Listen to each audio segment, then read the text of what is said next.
right, there we go. Okay, let's start this meeting with a roll call. Mute each of yourselves. Mayor Tim Knapp, Here. Council President Kirsten Ackervall, Here.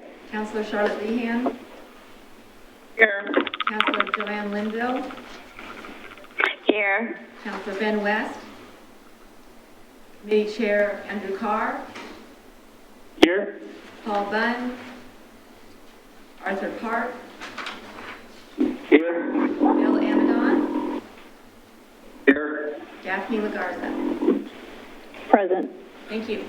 And let me just say that Paul Bunn was here for a while, but might be having trouble with his Zoom connection, so he might show at some point. Let's go ahead and then do the Pledge of Allegiance. Pledge allegiance to the flag of the United States of America and to the republic for which it stands, one nation, under God, indivisible, with liberty and justice for all.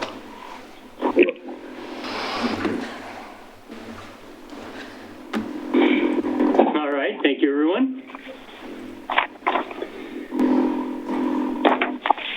So we will, I call back to order the Wilsonville Budget Committee public hearing, continued from May 20th, 2020 on the fiscal year 2020-2021 City of Wilsonville budget and possible uses of state shared revenues, as reflected in the City of Wilsonville's fiscal year 2020-2021 proposed budget.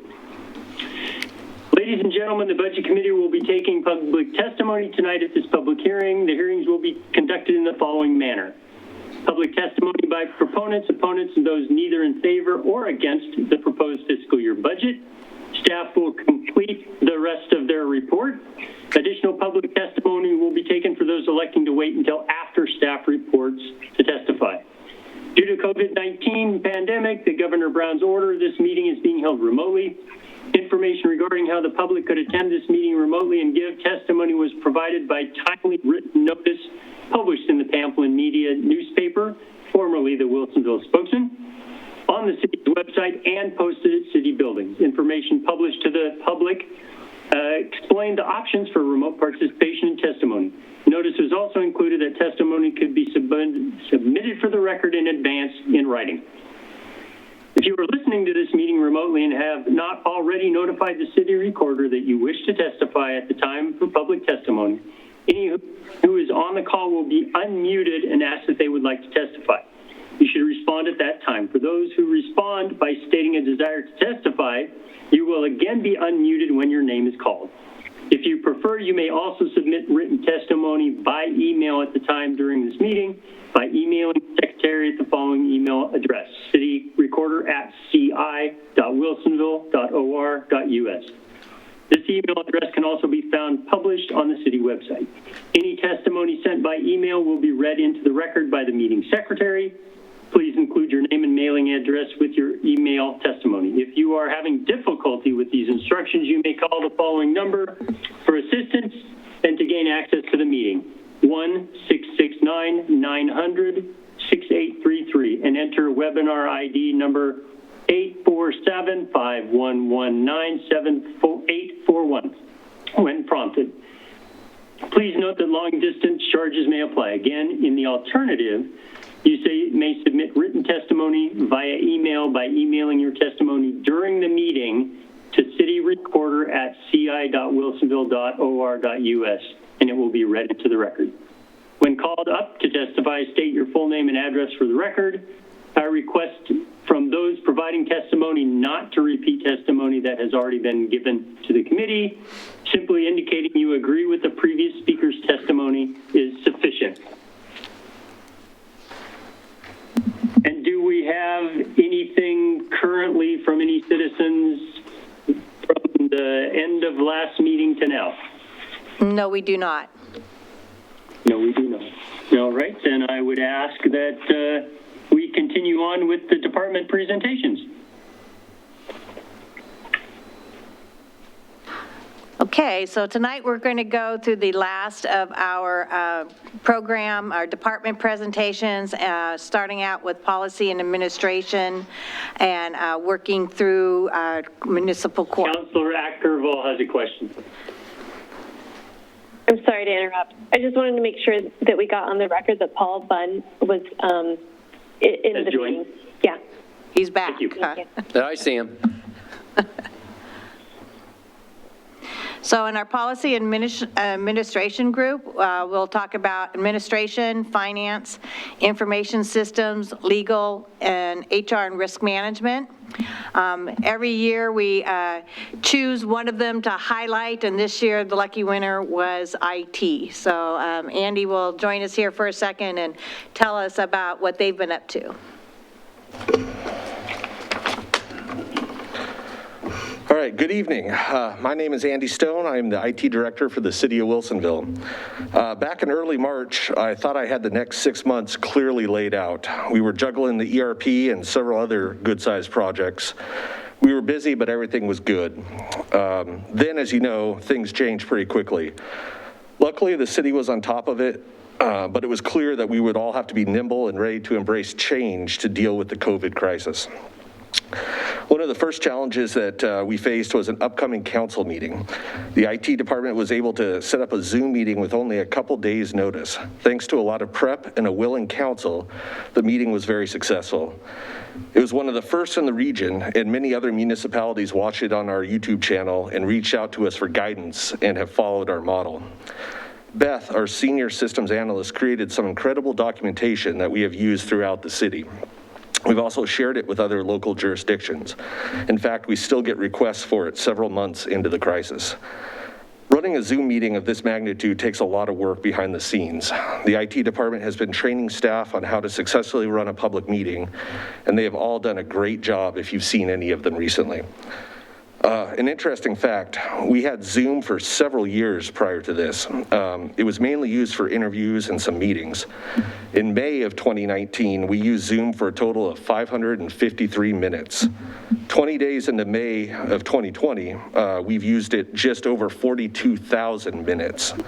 We'll probably tack a couple hundred more on tonight.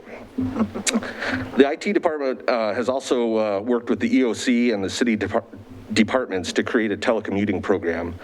We wanted to ensure that the city's service levels never dropped, but that we were able to allow everyone to maintain healthy distancing initiatives.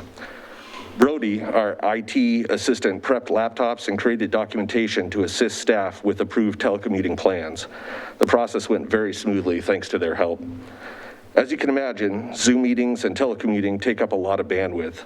The city has generally had a good but slow connection to the internet.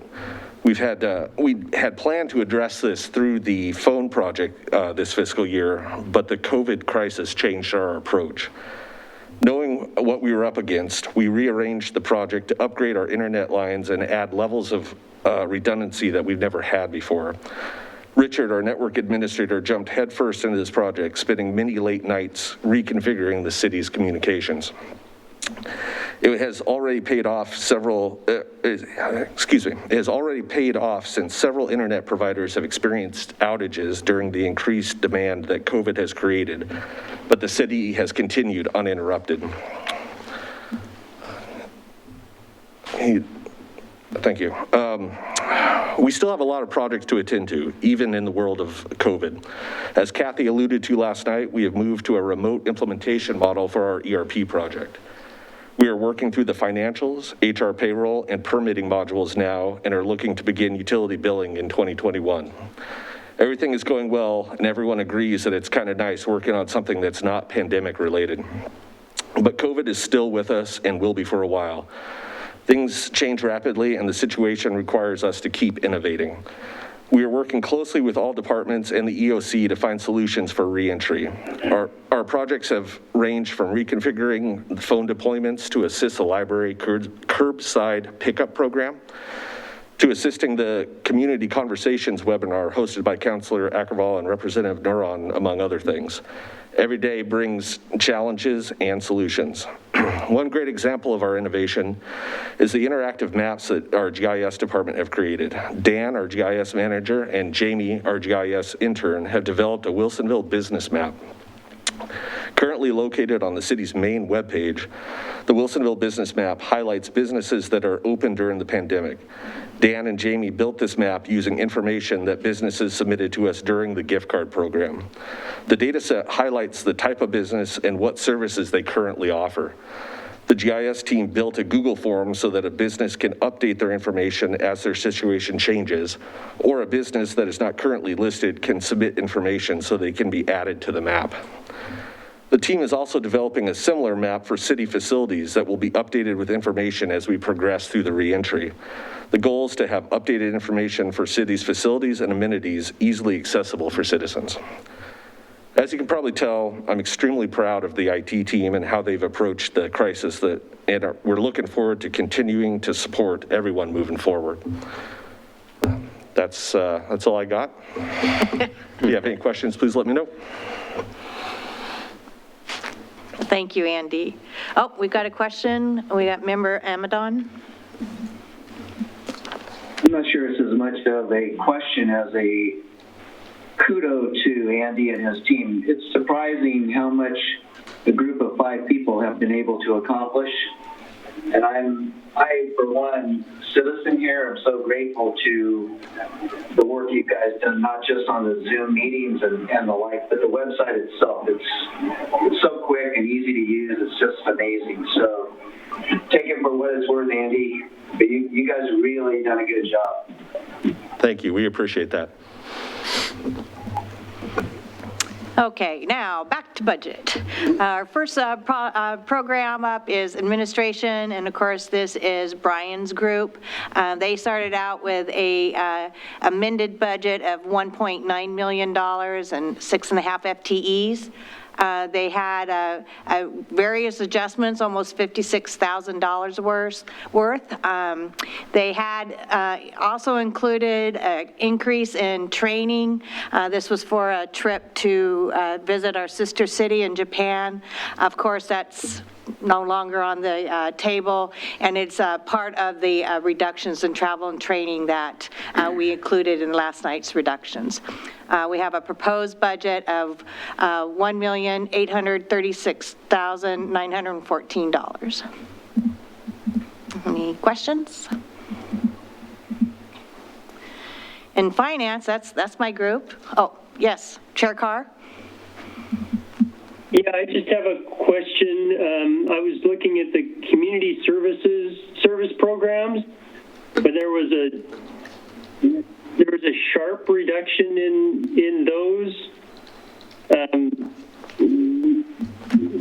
I guess why? What I mean, page? it was at 165 in 2017, then 204. The budget was 333, but we peeled it back to 297. So What page?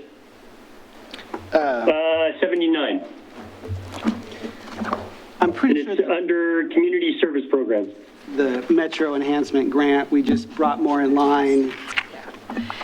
Yes, that's the Metro Enhancement Grant that we receive money from Metro, and we do give it to various departments and organizations for grants, and we used more than last year. We kind of got caught up with the grant money that we had received, and now we're just going with what we're getting on an annual basis.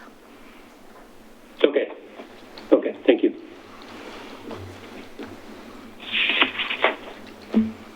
Okay, in finance, we started out with a $3,300,000, yes, Councilor Linville? Thank you. Kathy, when you were explaining the reduction in the travel, I'm just wondering, since I was not here for the 1920 budget, is that utility services, is that where the travel was? Or what accounts for that kind of increase last year and then it's kind of back back down in this year's budget? The training and travel is in employee development line item on page 79. Utility services, that's their cost of, what do they, for like phones and different things in their department.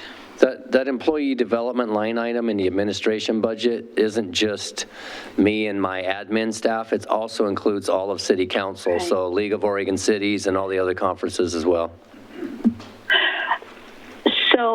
So I guess I was really wondering about the 22% reduction in the utility services line and what accounted for that. How much is the dollar amount? It's not significant, it's like from 8,500 to 6,600. It's, I'll have to, let me. Right, it's only $2,000. yeah. Let me do a little. But it looks like there was a blip in 1920, and then it went back down, and I guess I was just wondering about that. And we'll look into it, and maybe we can get an answer to you before the end of the night here. I'm pretty sure it wasn't 1920. Because I wasn't here for the 1920 budget either. Me either. So Keith is trying to figure that out, and we'll come back to it when he gets the answer. I think it was just really an adjustment of the telephone budget to be more in line with historical trends. It never got reset, and they've done a really good job through our telephone. Our telephone charges have kept going down over the years, so this was just trying to reset it to the actual trend. That's what it looks like, because the 17-18 actual was 3,600, the 18-19 actual was 4,474, and then the 19-20 budget was 8,500. So it looks like we're just pulling the 2021 down to maybe a more accurate reflection. Yep, I think that's absolutely right. Okay, back to finance. So we started out with a $3.4 million budget in 2019-20, and it's the big portion of that, of course, was the PERS. We had took responsibility for all of the general fund in our particular program, and it totaled $1,673.45. Finance is also responsible for capturing all the costs for the standard office supplies for the second floor, and we also capture all the costs related to the utilities for water, sewer, electricity, and all of that. Other than the reduction for PERS, we did come up with some adjustments, mainly to consultant fees. We had a couple of projects. We did a purchasing review, and we're still trying to work. We haven't, the project kind of got pushed aside, but we're working on the strategic 5-year forecast with our consultants from our auditing firm. And we ended the budget with $1,635,830.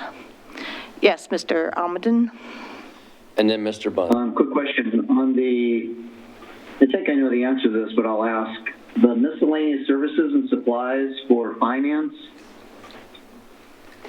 Yes, that's where we... Ran about, okay, let me just, so in the 17-18 fiscal year, you can see 38,000, then 58,000, then 145,000, and again, we're budgeting 145,000. My question to you, tell me again what that's for? There's bank fees in there. Primarily, it's merchant service fees for credit cards is a large part of that, miscellaneous services. And those are bank fees associated with system development charge payments. So they fluctuate based on the level of development and permitting. And so I thought you were going to tell me, okay. I'm glad I met your expectations. Prior year, so I won't belabor it. Yeah. Yes, Member Bunn? Thank you. So the question about salary and benefit annual adjustments, it looks like it's a reduction of 19.3 or 19.4, 19,390. Is that for non-classified employees, and that you can do that? Because everything I keep seeing through the budget is, we had delayed contract discussions because of the coronavirus, and so I was thinking, if this is for people that aren't part of the union contract, that would make sense that you can control that. But anything that's under classified or under the union contract, you really don't know how much you're going to be able to adjust down or have to adjust up, because the contracts haven't been finalized yet. Is that correct?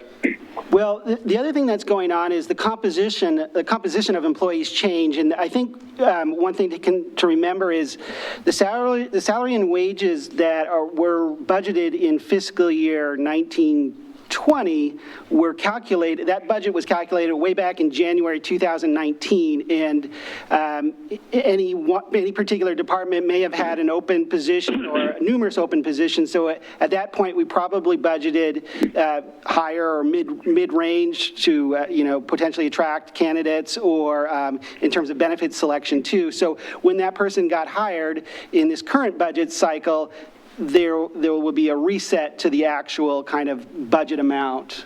So that's why you'll see a decline sometimes. All right, thank you. Yes, Chair Carr? So is the PERS contribution in the original 2019-2020 budget, or did we do an amendment for that? We did a supplemental amendment. Okay. Right. Thank you. Okay. So now we'll take a look at Andy's program. They started out with approximately 1.28 million. They did a pretty good job of going through all of their different material line services. One thing that they do have that is a little unique is they have some of their computer maintenance contracts are every 3 years. So they do have kind of a natural float, if you will. 1 year will be higher and the next year will be lower because a different combination of the contracts are due. The big change is the reduction in public education government fees that we collect from our utility companies. We get about $70,000 a year. Last year we spent about $120,000 because we build things up and then we try to do a big project and then we move on, not do as much 1 year. It can only be used for capital improvements for the production of the TV channels. And they're ending the fiscal year for fiscal year 2021, proposed budget of $1,166,294,000. Any questions on Andy? In our legal team, they started out with a $686,000 budget. You will see a little bit larger than normal adjustment. That was someone who came in at a little higher rate than we had accounted for, and there was also some cleanup on the different benefits from 1 year to the next. So it's just kind of a combination of the two. They have slight increase, $1,200 in their materials and services. Their proposed budget for fiscal year 2021 is $721,187. Question yes. from Member Lagarza? Yep.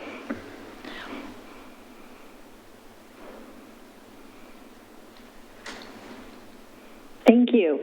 This may just be a housekeeping question. On the first page where they talk about the goals and a description of the department and everything, on page 88, there's a discussion about one of the council goals, complete the Kinder Morgan safety enhancements, and it doesn't read like a legal goal as much as it reads like a project Public Works maybe type goal. So I don't know if we can just check that, and it just doesn't read like a legal department goal. I think the reason why it's in the legal budget is because Barbara kind of spearheaded with her counterpart on the Kinder Morgan side, and convened those meetings and was the kind of the chief negotiator for the city.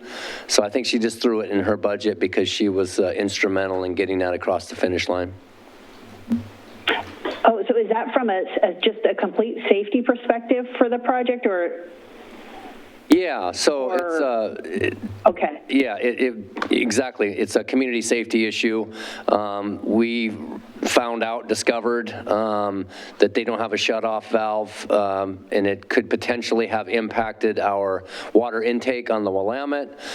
So we made some calls, convened some meetings, and the mayor was part of that. I believe Councilor Lehan and others on council were involved. So we had several meetings and a lot of discussion, and finally that shut-off valve is now installed and in place. Oh, perfect. Okay, thank you. Yep. So moving on to human resources and risk management, they're bringing in a budget of $880,000, small adjustment for their salary and benefits. The big reduction is in labor negotiations, as we have negotiations this year, and have a little increase for our recognition expense program. They've done some really cool things to kind of keep everybody happy and engaged in different things other than just talking about work. So it's been great for all of us. Have a little bit of an increase in our insurance rates.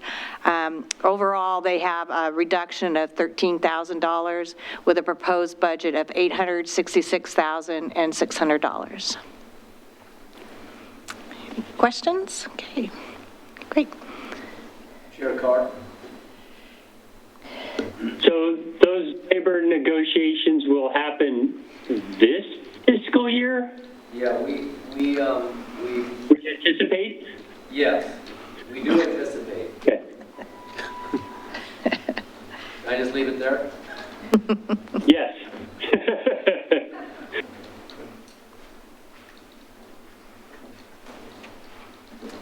And now we'll bring forward our Community Development Director, Mr. Chris Snapsu. Thank you, Kathy. Thank you, Ms. Rodacher. Chairman Carr, members of the Budget Committee, it's a pleasure to be here this evening. My name is Chris Namsu. I'm the city's Community Development Director. With me this evening also, in case there are questions in the individual division programs within the Community Development Department, are the Planning Director, Miranda Bateshell, Building Official Dan Carlson, and Capital Project Manager Zachary Weigel. So within community development, we have many different functions that we perform. We have two primary special revenue funds that are housed in the Community Development Department. That's the Community Development Fund and the Building Fund. Within the Community Development Fund, we have Community Development Administration, Economic Development Services, Engineering, Natural Resources, Stormwater, and Planning. And within building, we have building inspections, plan review, fire life and safety. So those are two completely different funds, and they together fund the activities of the Community Development Department. Next slide, please. Our recent goals over the last many months have been to keep our customers safe and to keep our staff safe. And our primary objective has been to keep projects moving in a forward direction. We want to continue to serve our customers with the same high quality customer service that we provided to all of our customers prior to the COVID pandemic. And we've been quite successful at being able to do that, and I'm going to highlight some of the things that we've done to try to adjust to the most recent situation. But before I do that, I want to let you know that we have proposed a status quo budget across the department. I want to just speak about development activity a little bit because I believe that there's always quite a bit of interest in that. And activity does remain strong. Just this week, in fact, today, we just issued construction permits for DP Nikolai's warehouse on Boberg Road. We also are about 2 weeks away from issuing construction permits for another very large warehouse on 95th Avenue for shredding systems. Both of those projects are moving full speed into construction, and you'll see those activity on those sites here shortly. We also received last week 2 land use applications for significant industrial development. We haven't seen significant industrial development in quite some time. The timing of these applications is quite peculiar given the pandemic that we're in, but we've received an application for an industrial warehouse south of Ritter Road in the Coffee Creek industrial area for a company called Panettone. And we've also received an application at the Xerox campus, now referred to as Parkway Woods, for significant improvements to some of those existing buildings. And we've been working with that client on a master plan that would eventually add as many as 4 new buildings to the Xerox campus. So the Parkway Woods proposal, ironically, was one that was not even included in our forecasts for the next fiscal year. So we go through this very difficult exercise of trying to anticipate who is going to invest in the community and who is going to bring forward projects for us. This is a very, very challenging exercise that we undertake on an annual basis. And if you imagine that we did this exercise 4 or more months ago, you know, we're looking out upwards of 12 to 18 months trying to anticipate who is going to bring us projects, who might come forward. And we do a number of things to try to anticipate that. And I can tell you that we anticipate permit revenue in a very conservative fashion. We actually reach out to our development partners and we ask them, how many homes are you anticipating on building over the next fiscal year? So we reach out specifically to our residential single-family home partners and get real numbers from them on what their projections are for the calendar year. We also know what's in the pipeline in the form of pre-application meetings, but we can see for about 6 to 8 months, and then beyond that, it's just incredibly an unclear picture. So we use trend lines. We look back over 10 and 20 years, and we try to anticipate permit revenue based on those trend lines, recognizing the cyclical nature of the development process in the community. These projects are very promising for the fiscal year, and again, the permit revenues that we've provided are extraordinarily conservative. The second that we put them on paper, I believe that they become inaccurate right at that moment. That's one thing that we see. We also received an application from West Hills for the 3rd phase of Frog Pond West, resubmittal for another 80 lots in Frog Pond West, a project called Stafford Ridge. The capital improvement program remains incredibly busy with many active projects, and you heard all about that last night. There are many projects that are going already. We have the parking lot going at Smart. The Charbonneau Underground Capital Infrastructure Utility Replacement Plan is going to be getting under construction here in the next couple of weeks. And we have street maintenance that's ready to go out to bid here in about a month. The Memorial Park Pump Station is also about to get under construction here in the next 2 weeks. So the activity in the capital program and the engineering division is very robust and very strong. We've also noticed a significant uptick in the inquiries for small projects. As folks find themselves at home for a variety of reasons, I think they're looking in their yards and realizing it's time is now to remove that tree or to build that deck or make that little addition that they've been looking at. So the planning counter has seen a significant uptick in inquiries from our residential clients, which has been quite interesting, and small permits are actually on a significant increase. Single family construction has slowed significantly. I would attribute much of that to the product type that we find out in Frog Pond West at this point. We are in a phase of the project that has high price points, and the market, the depth of the market for those expensive lots is just very shallow. So you're just not seeing a significant amount of uptake on those larger, more expensive lots. But as we move into the future phases, some of these phases to the north, you're going to move into those medium and smaller lots. And it's been our past experience that the development and those price points are much more favorable from a velocity and a permit generation standpoint. Next slide, please.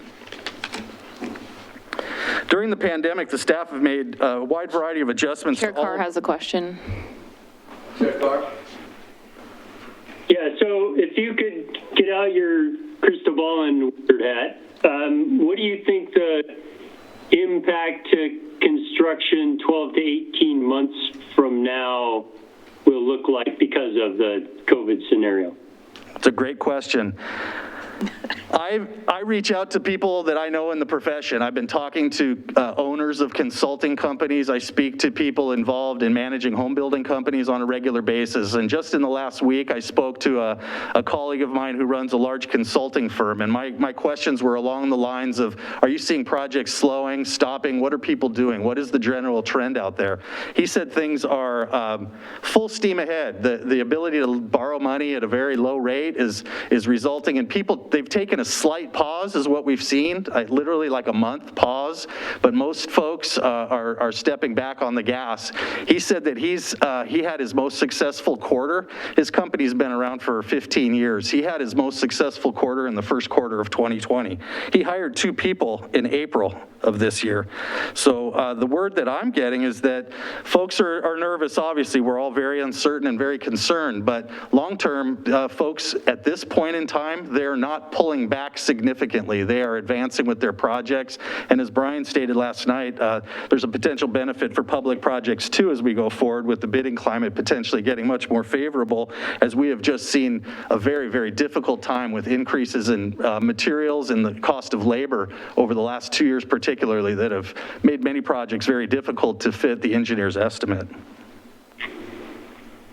Excellent, thank you.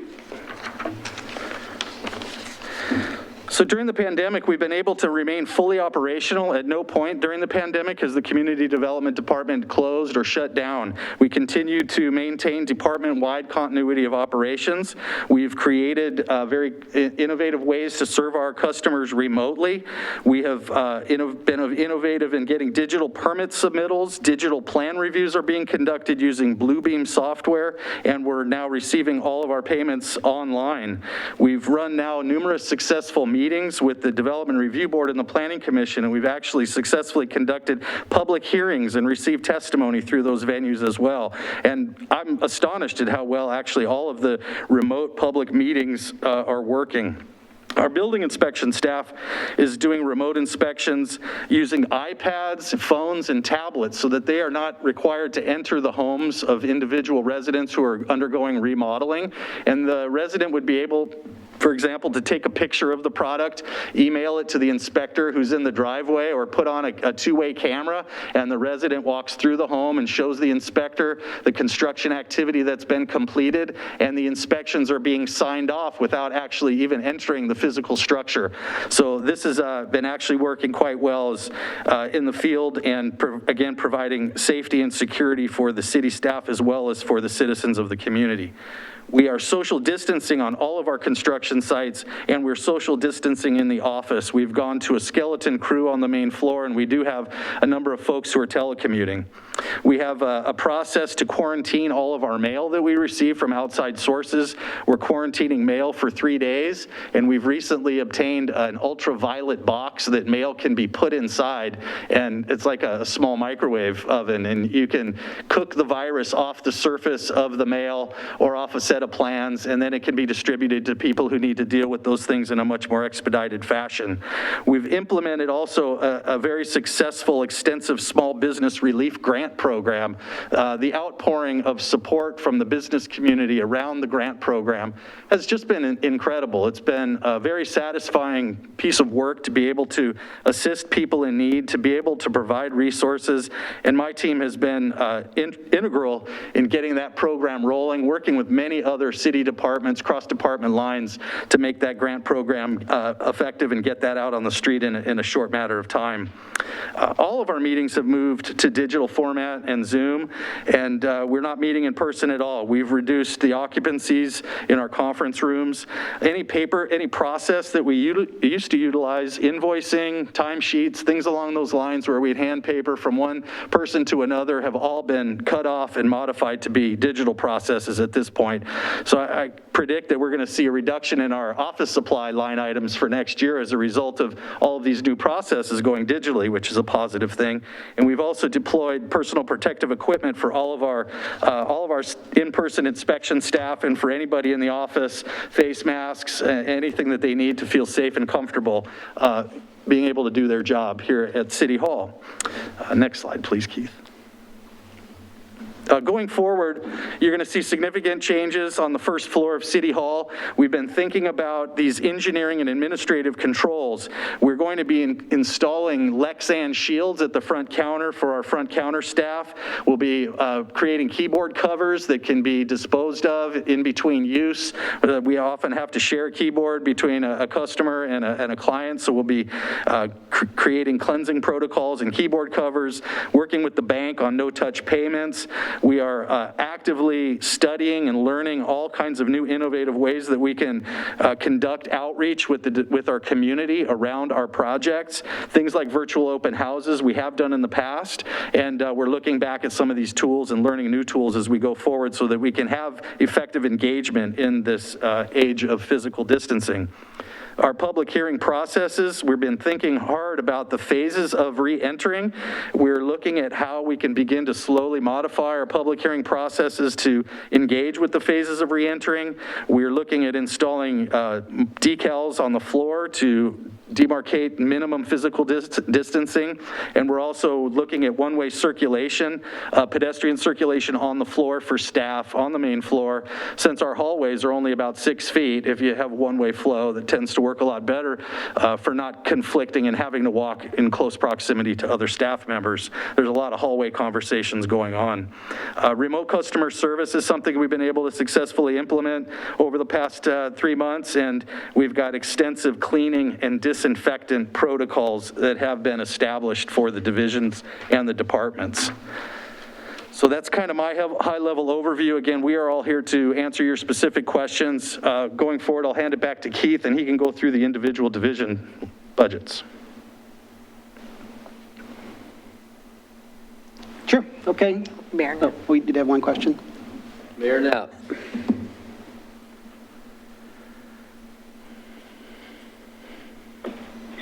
Thank you. Mr. Damsup, can you remind us why it is that we chose to move our natural resources and stormwater people out of your community development section? And I think they went into engineering, didn't they? Yes, they did, Mayor Knapp. They, the two individuals that represent natural resources and stormwater were in the CD administration line item. Their daily functions are very closely aligned with our engineering services. They provide, significant input into the stormwater system as part of all development. And the current planning functions, the development review functions that they provide are very, very closely aligned. And having them in the community development administration section really resulted in them being isolated and not nearly integrated in as meaningful a way as they are inside of the engineering division. So now it's really a seamless team of development services. All aspects of water, stormwater management, natural resources, streams and trees are all included in the natural resources, in the engineering staff. So it feels like a good fit, and so far I believe it to be a successful move. Okay, thank you very much.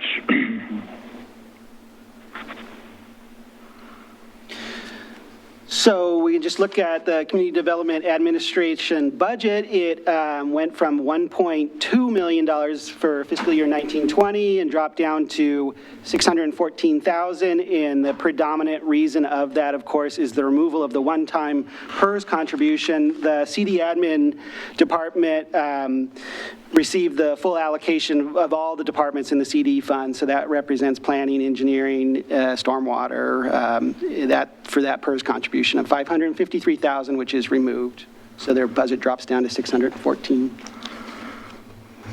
For the engineering department, they had a budget of $2.2 million in fiscal year 1920, and that drops down to it stays pretty constant at $2.2 million.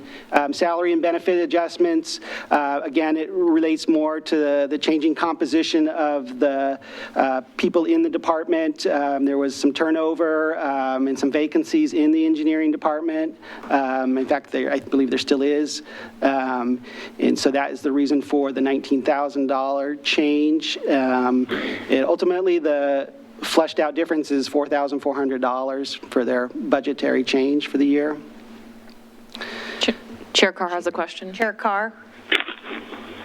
So on page 97, the supplies, had a 21% reduction from down to 18.5, but it looks like the trend from previous years was higher than that. Kind of fluctuates based on what projects you have going, doesn't it? Which line did he have? Supplies, engineering department supplies. Oh, engineering supplies.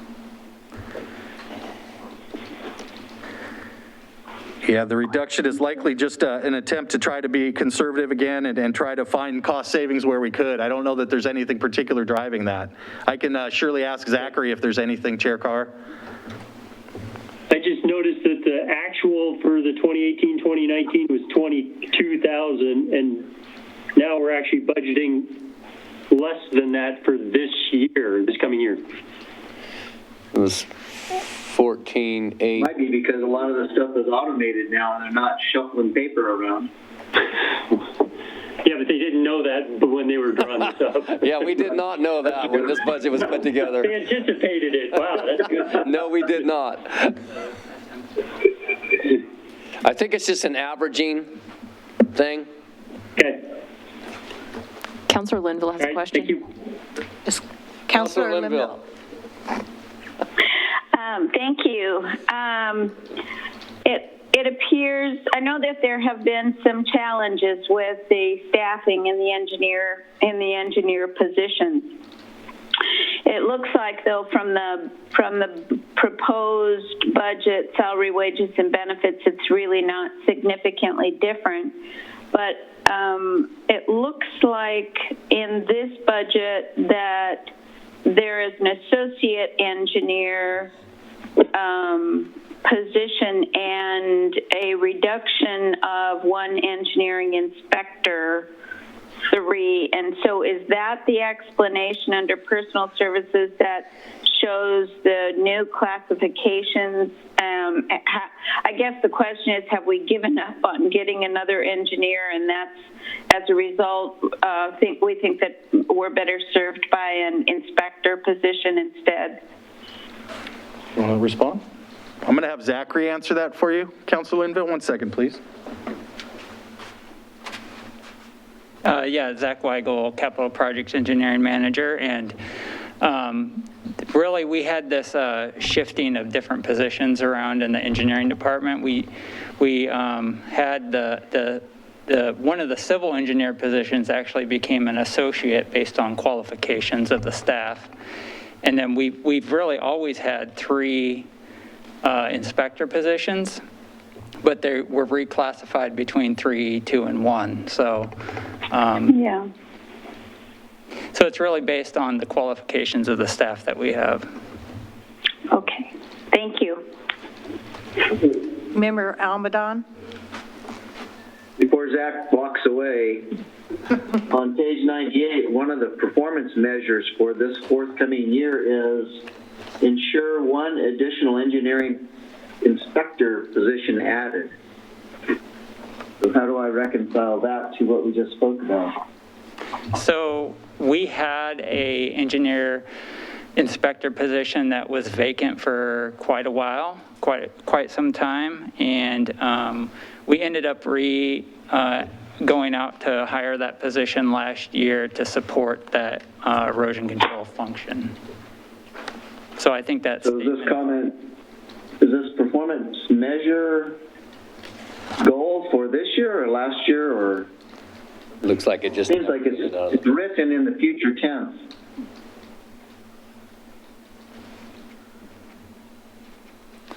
Yeah, I'm not sure. Did you add it prospectively or retrospectively? I think it was retrospective. I think it's a retrospective comment. But no, we're not proposing. We're not proposing an additional inspector. Right. Okay, so that could be stricken from this book then, right? Well, I think the way I read it is that it's retrospective, that it was a performance measurement that they achieved. That's the way I read it, right? Yeah. Okay. But certainly we could strike it if, people feel strongly about it. No, it was just an observation. Thank you. Yep. So moving on to planning, they had a fiscal year 1920 budget of $1.1 million, and that also stayed pretty constant, $27,000 difference to end for a fiscal year 2021 proposed budget of $1.2 million. As you see the large 92,000 salary differential, I think the reason for that, mainly if we flash back to January of 2019, there was some vacancies, a lot of vacancies in the planning department. I think even the planning director position was still open at that time. So it was the budget for back in fiscal year 1920 had a little bit of room for the uncertainty of the vacancies in that position, in that department. So it's been reset, and so we removed all those dollars out of the budget. So that's the $92,000 change there. And the other big thing in this department is the one-time consultant for the HB 2001 compliance, and that is to get the city in line with the new housing zone regulations. And Chris may be able to Absolutely. talk a little bit more about that. So that money is in there. We've actually applied for numerous grants. I think the planning division right now, as of today, has upwards of $500,000 worth of grants out for about 5 different projects. And we have grant requests out to assist us with those dollars. And if we are successful in obtaining those grants, we obviously would not need to utilize those dollars out of the budget. So we remain very optimistic. We're very successful at obtaining grants, and we have a lot of positive thoughts around the grants that we have submitted. One of the grants that we're going to be looking forward to and are almost sure of getting is the grant for Frog Pond East and South. We're looking at about $350,000 to be able to complete that project. So the grants are in play. We just hadn't received word that we received them at this time, so we put them in knowing that the work needed to be done one way or the other. And just another thing quickly, the city has not given up on the city engineer position. We initiated a recruitment prior to COVID. We decided collectively to stop that recruitment. It just didn't feel like a very good time to bring in a new staff person. So we're going to keep our eye on that. That is a vacant position at this time, and we will regroup and obviously address that position as time goes on. Chair Carr. These grants, do they have any kind of match associated with them? Funding match? Each grant is a little bit different, but Miranda Bateshell's coming up to respond to the ones that she's aware of. Good evening. My name is Miranda Bateshell, Planning Director with the City of Wilsonville. We have, I believe, 3 different grants out. The one for $350,000 for Frog Pond East and South only requires match from the city in terms of our time spent. So we don't have to put forward additional funding. That runs true also for the grants that we've put in for House Bill 2001 from DLCD and Metro. Member Bunn? Thank you. So the consultant for HB 2001 compliance, the $125,000. So we don't have the money right now for that? The grant hasn't been awarded yet? Correct. So we have applied to both DLCD and Metro to pay for different components of the House Bill 2001 work, and those awards will not be announced prior to this process. So if we don't get those grants, we're not going to do it? No, we have no choice. We have to do it. It's a state law. So that's why we're budgeting for it. Of course, we're going to try and get the money from the state because it's a state mandate, and we've been really successful at getting those technical assistance grants through DLCD since well before I got here. So we're hopeful. I think we have a really good chance of getting it, but we don't have a choice on the work. We have to do the work. Right. No, a little history there. I actually did land use planning in a former life when LCDC or DLCD was, fresh out of the barn. So I'm well aware of the process that goes through that. I mean, I'm really dating myself, but that's okay. So, I asked this question before. How many long-range land use planners does Wilsonville have right now?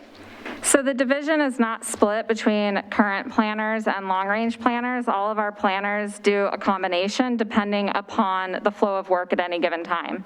So if there are a lot of land use applications at a given time and the associate planners and assistant planner are booked in review of all of that, some of the council goals and long-range projects slow down a little bit, and we hold off on an extra work session until we're able to catch up with those projects.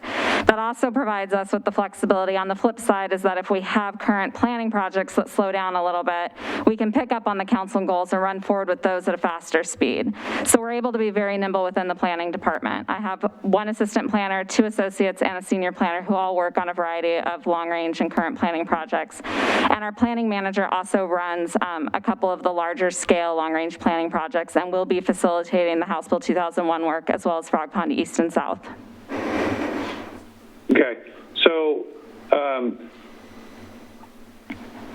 of course, things have changed. That was light years ago when I did that stuff. But, and usually the state has been, in the past, I should say, has been very good about their mandating stuff, help provide funds to get stuff done. But considering I just heard this morning about the huge budget hole that's just been blown, and I don't need to talk about belabor that. I mean, we all know that the state budget has been absolutely holed big time. Obviously, you guys know what you're doing, and you know where to find the money. But I don't know how getting all $125,000 if you can do it, go for it.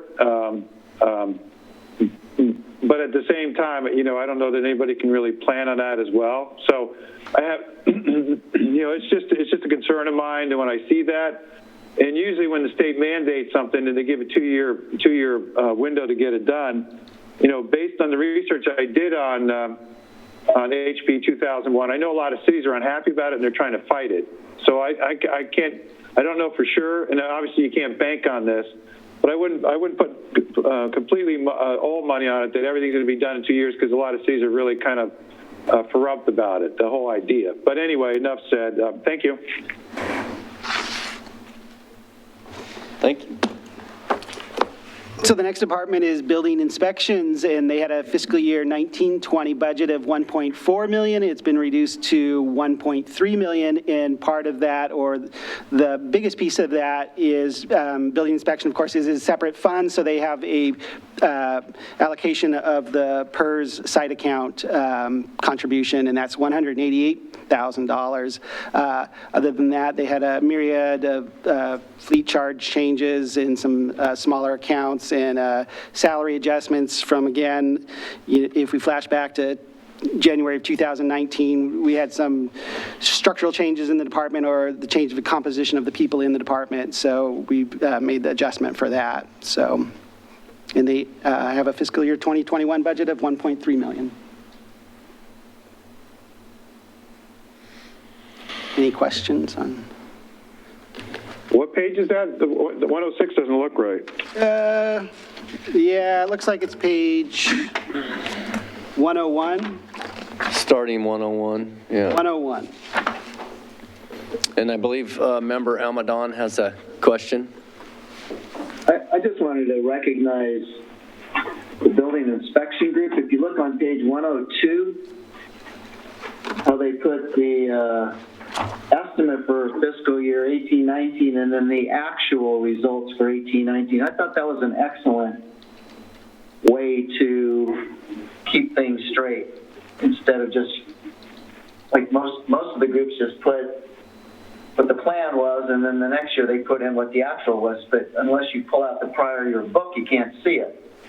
This is the only one that I saw that actually said this is what we said we were going to do, and this is what we did do in terms of fiscal year 18-19. If you're looking on page 102, everybody sees that? Yeah. Yep. I thought that was really good. Noted. That's what happens when somebody performs really well. Yeah, you use those statistics when you're right. Good one. If you're wrong, you don't include them in the budget book.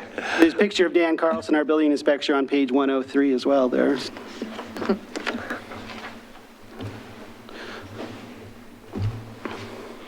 Okay, moving on. Looks like we're moving into Parks and Recreation.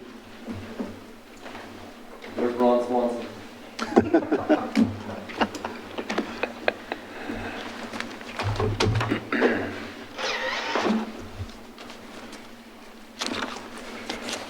First of all, thanks Kathy and Keith for all your hard work. It's amazing the job they do in finance. It's crazy. Also, thanks to, or welcome to Chairman Carr and the budget team. I'm Mike McCarty, your Parks and Recreation Director. Difficult situation that we're involved in, but it seems like sometimes those difficult situations bring out really good teamwork. And the team you have here for staff here in Wilsonville is pretty amazing, the things they do in collaboration with each other. So it's even more so during this kind of situation. I only have a couple slides. The first one is the nutrition program, which is quite successful, serving over 90 plus seniors in our community with home delivered meals. Again, team effort with SMART, with Dwight's crew, driving, and also the volunteers we have. It's pretty amazing again that we have that many out there. Administrative staff, Brittany, who's that picture right there. Brittany and Brenda spend about half of their day approximately bagging up all this, putting it in coolers, and they're admin assistants, so they are stepping up big, which is, again, teamwork. Parks and Rec staff and contract instructors, we're providing online classes options, including personal training. That's mainly Brad who's doing that over at the community center. Also, Erica has a lot of programs going online also. The community center social worker, she has transitioned from in-person to making weekly call or weekly check-in calls. And Sadie is very busy also with all that. So then moving on to, thanks, Kath. Recreation, again, developed many interactive games. I have a bunch of examples here, but I won't show them all to you, but things online that Erica's put on. We've redone our Pathfinder. Odessa would probably love this there, Mr. Ackerville. We've got this, which is a coloring book online. That picture right there, which was actually featured in Governor Brown's Facebook with the Wilsonville camp in place. Just a ton of things going on out there, and it's just creativity from Asaman, Erica, and our rec staff. We did open the community garden on May 2nd, thanks to the EOC and administration. Social distancing schedule, new policies. We only allow 10 in there. Erica and I make drives down there a couple times a day, and the park crews down there quite often, and we've never seen more than 10, and people are abiding by the mask. So far, so good. Along with that, we are going to be opening our dog park this weekend, and it will be the current dog park, not the new one down by the community garden. That's not quite ready yet, but that again, we'll have a sign up saying 10, and hopefully people will abide by that. So we'll keep you posted on that. Park staff, they've been doing their regular work, in fact more. They've actually had the opportunity to do probably projects maybe they couldn't do because they're not working around a bunch of people out there, which is a good and a bad thing. But like this slide at Marassi, it was it's still up to standards as far as code goes, but it was becoming a little unsafe underneath it, and we had to pump bark dust in there like periodically throughout the year, so it was costing us a lot of money annually to do that. We actually looked at people doing it, bidding it out, and it was $110,000 to $130,000. But the park crew got together and came up with a great in-house idea to do it, and for including staff time, it cost us less than $40,000. And it's awesome. If you go there and see it, you'll see what I'm talking about. Is that it? Great. Have any questions for? Questions for Mike? Well, he'll have him stick around when we go through his budget if you have questions. Okay, so we'll start out with Parks and Recreation, their general services. They started out with a $1.7 million budget. Once again, you see the salary adjustments. They have an increase for community programs of $75,000, and that is one of the items that we have recommended that we reduce. That was for the tourism development, which the money was spent this fiscal year for the grant program. And they bought some audiovisual equipment last year. So the proposed budget is $1,793,686. Minus the 75. I have a question. Yes. Yes, Councilor Linville. Yeah, thank you. I didn't see, maybe I missed it when we were talking about the capital projects, the safe kayak entry into the river. Is that project still in this budget, or was that dependent on the bond? It was part of the park bond. It was part, okay. Yeah, unfortunately, but yes. Member Park has a question. Member Park. Yeah, I just wanted to get some clarification. This came up last night about the capital projects and the parks over here in Villebois that are being either postponed or deferred or just, you know, they're already in progress. So I just wanted to kind of get clarification on what exactly is being pulled out of the budget for that, and what's going to be completed and what isn't going to be completed in the project. I don't know if Chris as well, right? Do you know? Unfortunately, our capital projects manager left as soon as this slide was done. So, I don't, Mike might have some information on that. They've been working out there quite a bit as far as doing underground work and things like that. I mean, they're out there every day. I'm not sure how far we're going to get with the budget. Again, we talked about Metro money, maybe supplementing it a little bit. So I'm not sure how far we're going to get, how far the money's going to take us, and if we're going to phase things in or not. It seems to be an ongoing target out there because it's been a difficult project. We did find Zach, so he can chime in as well. Like if we have to phase in elements of that park, what would be the most logical way to do that? So looking at the budget that was proposed, and the way Mr. Cosgrove explained it last night, it looks like if we can substitute the local share component for that general fund component, we should come out whole. It becomes a timing issue at that point. Right now, we're under contract for the phase one, which is just under $1 million worth of improvements. So that work is anticipated to take the contractor out basically through the entire summer. They're working that entire pavilion area on the north side there. So $1 million worth of work has been, we've entered into an obligation for that work. We went out twice and rebid the second phase, and we got terrible numbers, so then we figured we'd ask for the additional dollars. The real fortunate situation is that local share. I went back and looked at our allocation. I inaccurately told Mr. Cosgrove it was 1.2 million, it's 1.5 million. So it's a good thing. So between the Boones Ferry Park playground that got removed and the 900 on Park 7 and 8, that just happens to add up to $1.5 million. So it's almost like a perfect substitution if the council and the community decided to support those two projects as our local share projects. I believe we can get the project done. Obviously, bidding will tell us whether or not we can, and we do not plan on going forward through the Polygon project through them and their bidding process because they just didn't bring forward a lot of competition. And I think because of their connections with residential types of builders, they didn't cast a wide enough net and bring us enough competitive bids. So the city is going to competitively bid those second phases with the dollars that we're able to get and hopefully bring in the whole project with the dollars from local share and finish the parks. Does that answer? Great, thank you.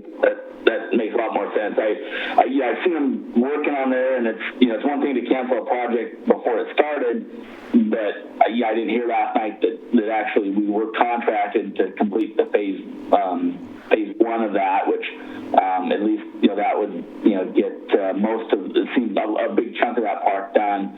And then if I heard right, we're still going to bid and try and get that, the phase two done in another date, if I understood correctly. Yeah, I would see phase two as no later than, not this summer, but next summer. Okay, thank you. Okay, so now we'll go on to the park maintenance program. They started with a budget of $1.7 million. They had increases to their utility services. This is the department that's responsible for the irrigation of all of our parks. So the weather, last summer was pretty hot, so we used more water. And this is always, we're guessing. We're trying to figure out not only what our costs are going to be, but what the weather is going to be in a year. So we've decided to push it up a little bit. Fleece services went up as well. As you can see from the capital outlay that was purchased this year, we got a couple new pieces of equipment.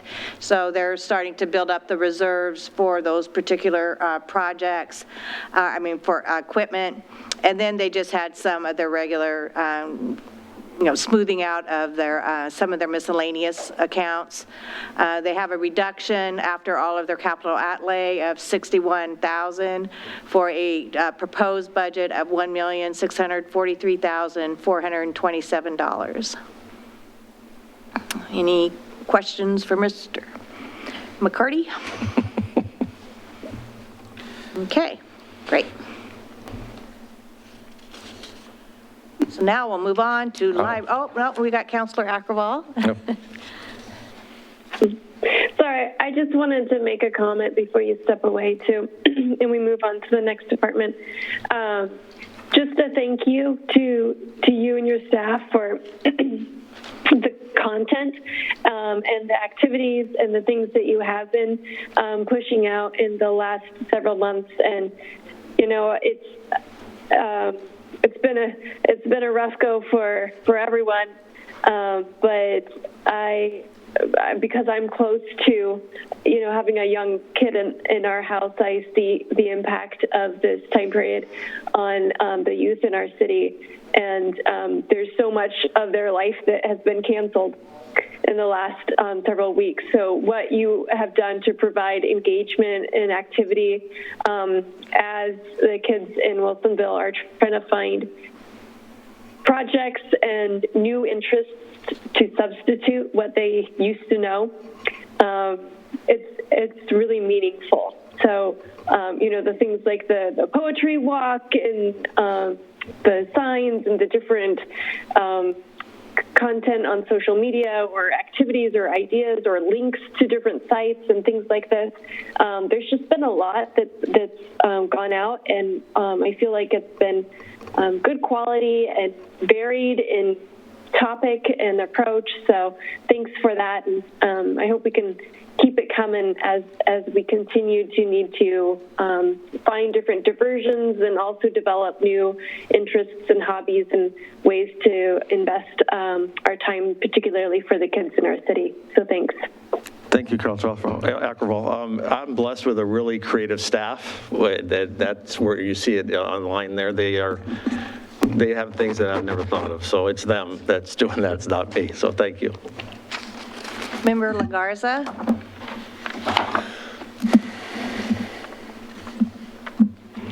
Thank you.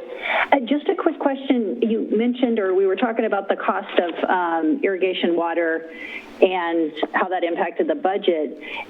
I was wondering, in our parks that have restrooms, I don't know how many restrooms we have we done any conversions over to waterless urinals or anything of that nature for the potable water side, or maybe for some savings? No, we have not. And I can also tell you that 10% increase reflects, we took over numerous parks about a year ago, and now we have a better handle on what they cost. We took over Willow Creek, Hathaway, Piccadilly out in Villebois. So I think we have a better handle on what the more reality cost would be. And I think that also relates to that slight increase. Okay, so we're probably going to be fine-tuning things as we go along with the water costs associated with the parks. Correct. Perfect, thank you. Thank you. Chair Carr. Yeah, I'd like to give your whole department a virtual hug. The Father Dance this year was a huge success. So yes, thank you for that particular event. Thank you. Are we good? Yeah, I think we're good. Thanks for your time. So now we'll bring up our library director, Mr. Pat Duke.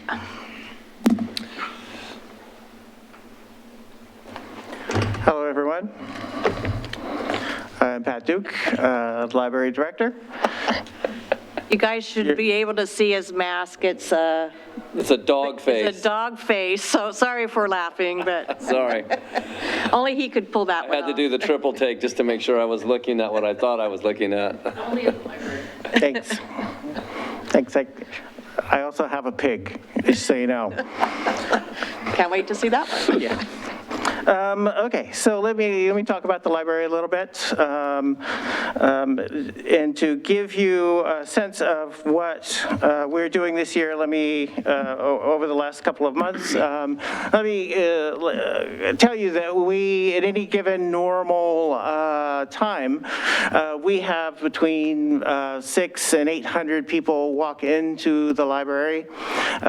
We do about 500 programs in a year with about 30,000 people attending. We circulate about just shy of 500,000 items. Over the last 2 months, of course, all of that has gone away. But what that does for us with the demand that in a normal time is that we don't have the time to work on projects that we would prefer, we would like to do. In that library service in this country, frankly, has been changing over the last several years. We are significantly moving online. Our services are more focused on community, putting people together in the community, creating programs and things like that. But we don't necessarily have the time to put into what we need to really push forward on those areas. This, frankly, has given us the ability to do that. So it's been an opportunity for us to create online services, create online programs, and to work on our own collection and in service within the building. So when we closed the building, we immediately transitioned our services to moving what we do physically into virtually. So Storytime, where in any given program, maybe 100 or 120 people attend, we moved that to an online a program that we provided once a week that people, frankly, enjoyed. We moved our book club to a Zoom program. We did toddler time on live for once a week. And on and on.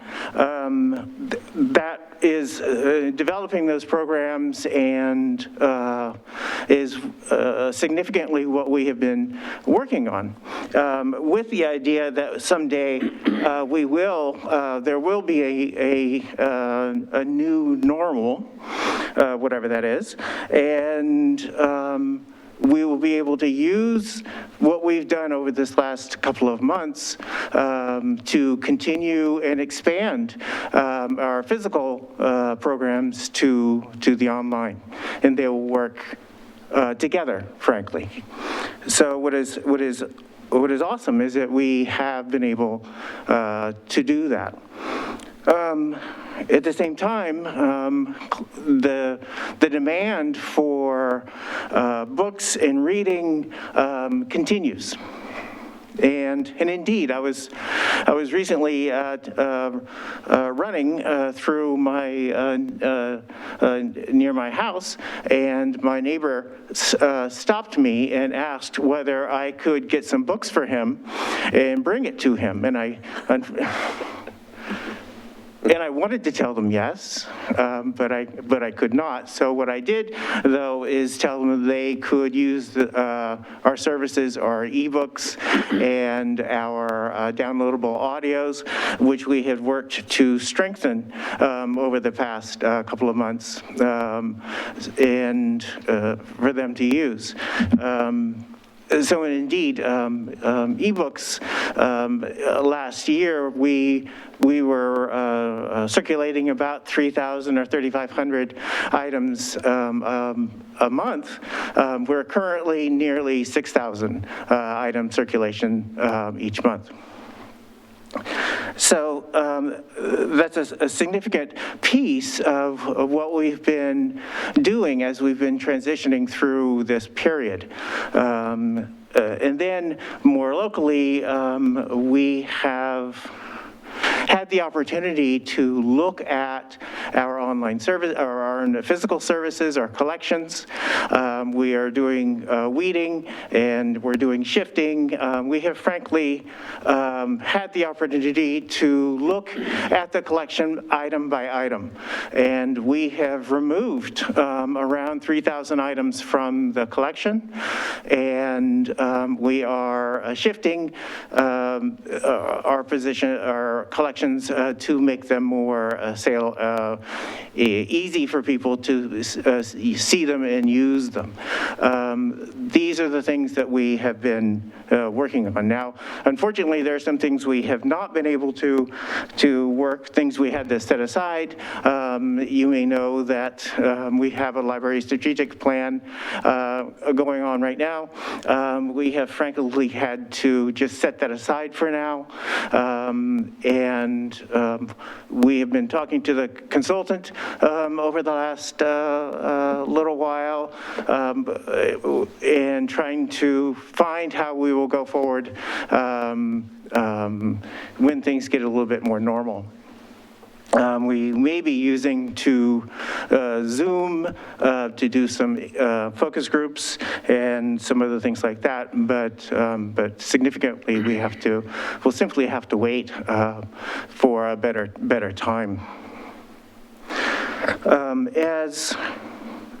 As we look at trying to recreate the library services in this environment, we are beginning to find ways to get books back into people's hand.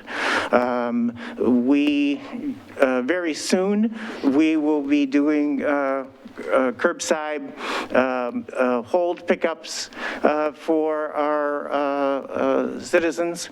And in particular, right now, we have about 600 items on our hold shelf that have been sitting there since March 17th. And we're going to, right now, work to get those into people's hands if they still have need for them, and then to move on with other services. Eventually, we will move back into the building. Most initially, we will only use the central area of the library. The stacks will be closed. Most initially, the computers will be not available. we will only be having hold pickups in the building. But as it calms down and we can find ways to expand our services, get the, we certainly have thousands and thousands of people who do not have jobs anymore. And those do need to use those computers to get new jobs or make resumes. And so that will be one of the next places where we will want to expand our services, but we will keep moving through to expand how we serve to people. And hopefully as we work through this situation, we will be able to then provide access to the stacks and to stay safe with people and staff, and maybe we'll get back to a new normal. So that's what we're after. I'd be happy to answer any questions. Member Bunn. Thank you. Director Duke, I have been in the past and continue to be a huge fan of the library. For those of you who've been on the budget committee for a while, you've heard me say I've always thought that the library represents the soul of the community, and I continue to feel that way. I transitioned into being I have grandchildren now that live in the area, and they always tell me about, or their parents always tell me about the fact that the library, the story time and everything has been such a huge part of their lives.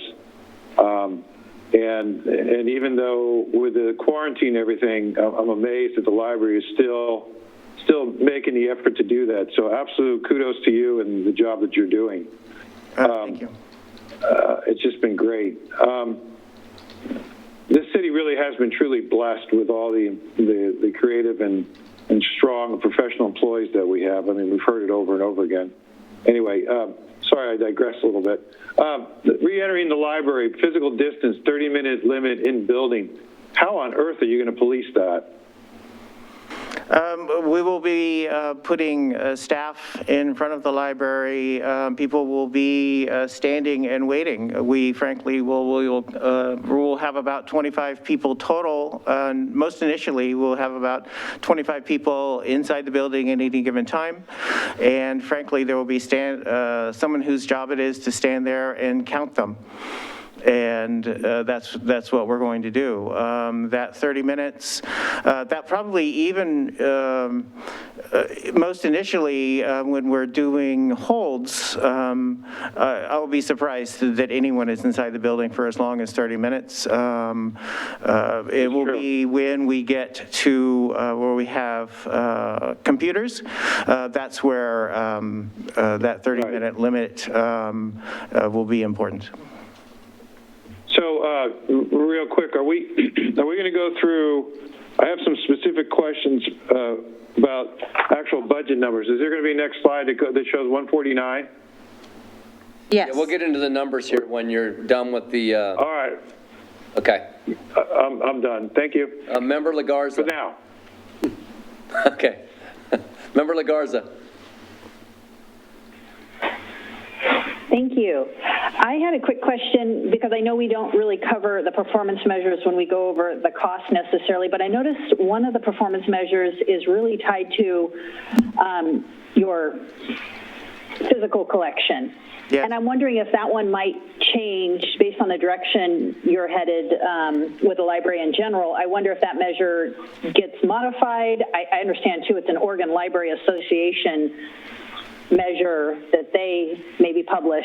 But do you see any change to that performance measure of maintain Oregon Library Association excellent standard of at least 4 physical items per capita? Yeah, that actually does need to adjust that, that particular item. The current standards are different than they were in the past. And so we will be adjusting that. Also, to give you a sense, in the beginning of this fiscal year, we had 120,000 items inside the building. We currently have about 110. We are working to reduce that collection, and indeed we will be adjusting that the prominence that particular line because of what we're doing. I wonder if you could add some kind of an online component to it, so maybe you keep the, you know what I mean? Maybe it's adjusted that way. I'm not sure how you might be able to do that, but I'm glad to hear you be tweaking that. Yeah, we will certainly look at that. Thank you. Councilor Alcoval? I have kind of an operations question for you as well, but first just wanted to also say thank you so much for the content and the online story times and the different activities that you have put out, similar to Parks and Rec has put out a lot of material for youth in the city. It's been really appreciated and really meaningful to have some of those regular faces still there and available for our kids. My question for kind of the operations is, when this all kind of started, I believe the messaging was that people weren't going to have overdue fines, and we all kind of hit the pause button, right? So if you had a big stack of books at home, you could still return them to the library, but it was all just kind of in this pause state. So as things start to open up, obviously people need to start probably turning back in their books, and I wonder if you could walk us through what that looks like and expectations for getting back some of those books that people have had for the last several weeks and communicating that to the community.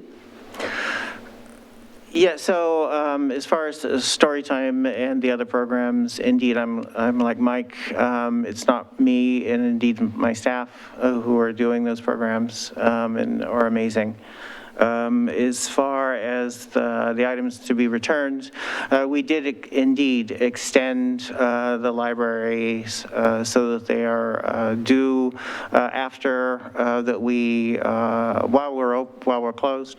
But we, in working with the other library directors throughout Clackamas County, we have generally agreed to have once we return to our buildings, that we will make those items due 1 month after we return to the building. That will give us the ability to allow that material to come back. Many people indeed do want to bring back their materials. They don't want to. I was talking to someone the other day who said that they didn't want them sitting in their house. But that's what we're going to be doing. We'll finally set a final due date 1 month after we're back into the building, and then we'll go forward from there. Just to give you a sense, though, there are currently 189,000 items checked out in people's houses throughout this county right at this very moment. Okay, thank you. Thank you very much. Okay, we'll move forward and look at the budget for the library. They started out with a $2.2 million budget, have a very small adjustment for their salaries. Removal of the strategic plan was planned, so you'll see a $50,000 removal for that line item. We were going to put in an additional cell phone tower, and that project's also been delayed. So we have a $77,000 reduction, bringing the proposed budget down to $2,122,380. Questions?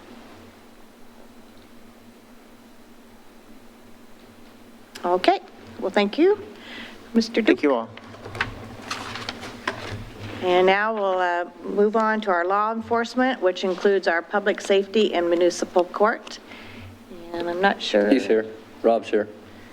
Chief Rob will be here in just a second. He's adjusting back there.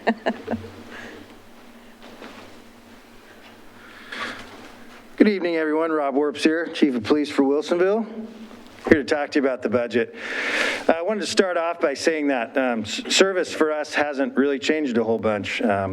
Responding to contagious disease isn't new to us. We've always used PPE. We've been at risk for HIV, hepatitis, MRSA, things like that. This one's a little bit more severe, so we did make some changes, but it's not completely uncommon to us.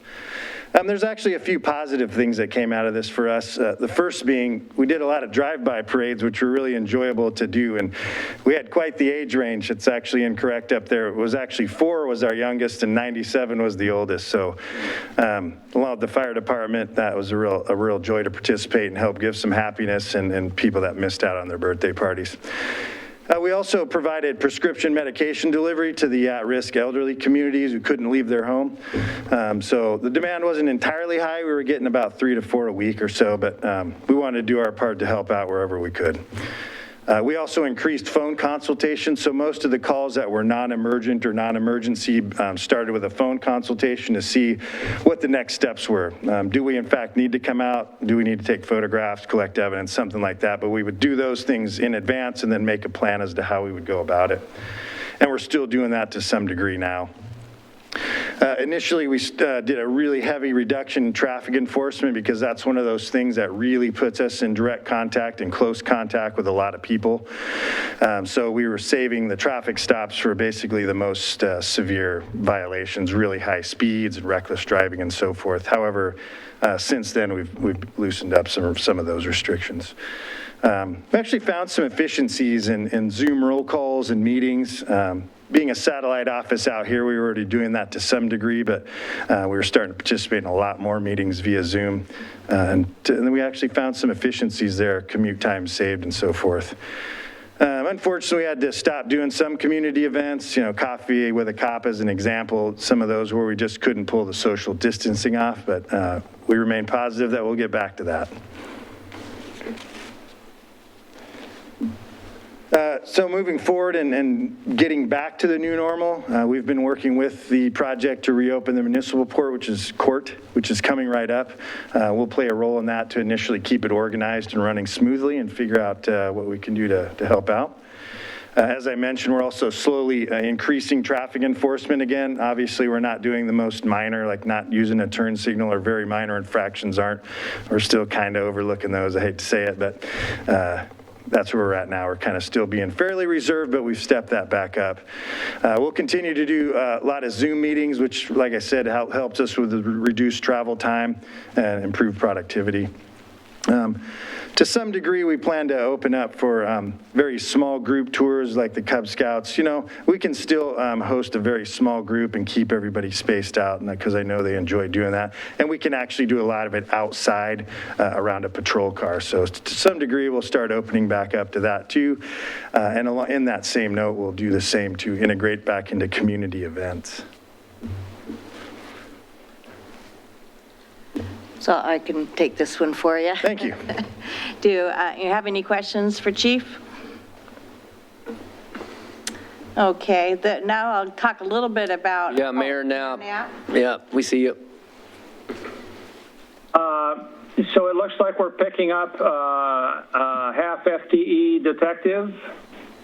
That's how it started, Mayor, but that half FTE is now converting to a full-time. So going into the next budget, that'll give us a second detective, which has been half-time up until that point. Okay. So that was... any particular plan on, how that'll be utilized or where it's going to help us the most? Yeah, when we first talked about this, we did a lot of comparative analysis as far as what our single detective caseload, he was carrying double what like a county detective was. We also looked at comparative analysis to other cities where they had between, on average, 2 to 5 detective to our 1. Right now, our detective is limited only to the most severe cases and mostly child abuse. So he really doesn't have much time to do a lot of other things that the community would like to have us follow up on, such as fraud, elder abuse, and a lot of those and even major assaults are falling to our standard patrolmen. And to really clarify what that looks like, imagine working a major project where you're getting interrupted every hour. It becomes really difficult for those guys to really dedicate the amount of time that's really involved to investigate those heavier crimes. So we believe by bringing on that second detective, that'll start freeing up some time that we can start following up on major property cases like burglaries, fraud, elder abuse, things of that nature that right now are kind of falling to our patrol troops. Very good. Thank you, Chief. Okay, so we're one of the first ones to welcome the citizens and ticket holders back to the City Hall. So they're the lucky winners. We've worked together with the police department and IT and Public Works to come up with a pretty creative way. We'll have a one-way travel path through the council chambers. They'll be coming in through the side entrance. We do have to require a mask as they each step up to the podium to talk into the microphone. So we will have an officer at the door, making sure that they have masks. We'll have paper masks available if they did not bring one. They'll only have 5 defendants at one time in the building, mainly because we have a pretty large number of staff. We have to have our court interpreter. 2 court clerks are in the courtroom along with the judge. We used to inspect the bags and purses. We're not going to be doing that at this point, but we'll have an officer inside of the courtroom directing traffic. Once they go through, they'll go back out the big glass doors in the back and come around the front desk, take care of their ticket, and then move out the building. We've offered discounts for customers whose original court dates have been canceled. We've had, I think it's 5 court nights that have been canceled. So what we have to do is we have to move them all. Well, first we moved them all to May, and now we're having to move all the May into June and July. Once we do that, each court night gets a little bigger, so we'll have about 50 to 60 different citations being addressed each night. They'll be lining up outside along the sidewalk going out towards the parking lot on the round and round. We'll have the big mobile sign outside asking them to, respect social distancing. We'll also have a police officer outside for, we're hoping probably the first 2 months to use the police officers, and then by then we should be able to bring back our normal security team. And one of the other things we took the opportunity, since we had time, is that both in court and in utility billing, we've had all of our forms translated into both English on one side and Spanish on the other. So took some advantage of that downtime. Yes. Chair Carr. Chair Carr. So with all this increase in virtual meetings, is there any possibility or allowance for doing virtual court? That has been talked about. They have done like telephone arraignments before. It's difficult to do trials because often they bring, pictures, and I'm sure we could figure out a way to do that, but that's not quite where we have gotten to yet with the staff that we got. Thank you. So looking at the law enforcement budget itself for the public safety, they started out the budget year with a $5.3 million budget. The increase here is what we did last year. The budget committee approved the additional detective, but it was only going to be for half the year. So now, like it was explained, we're capturing the whole year this year, so that's why that number is up a little bit higher. But as part of our reduction plan, they did comb through the contract and got it, instead of using estimates, got a much better idea of what the actual expenses should be next year, and we're going to be able to reduce this one by $350,000. They have a total baseline change of $441,000 for an ending budget of $5,733,426. Have any questions on this one? Okay. And for municipal court, it's probably one of the smaller projects or programs that we have, as $233,000, slight adjustment for our salaries, and we have an ending proposed budget of $237,635. Any questions on that one? Questions on court? No? And that ends all of the discussions that we have planned for tonight. So we've covered all of the operating programs, as well as the overview of the entire budget document itself and our capital projects. I'll turn it over to Chair Carr. Chair Carr. Any other questions from the committee?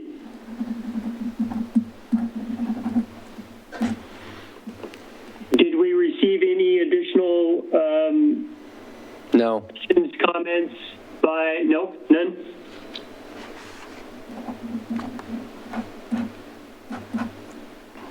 So then I will bang the gavel and close the public hearing. And I need someone to make a motion. And then once the motion has been made, we will open discussion within the committee.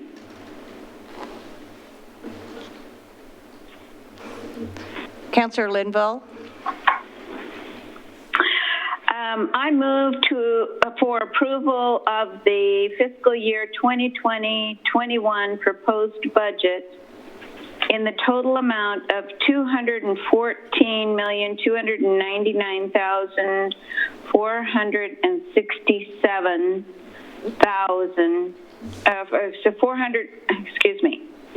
$214,299,497, and levying the full amount of the city general tax rate of 2.5206 cents.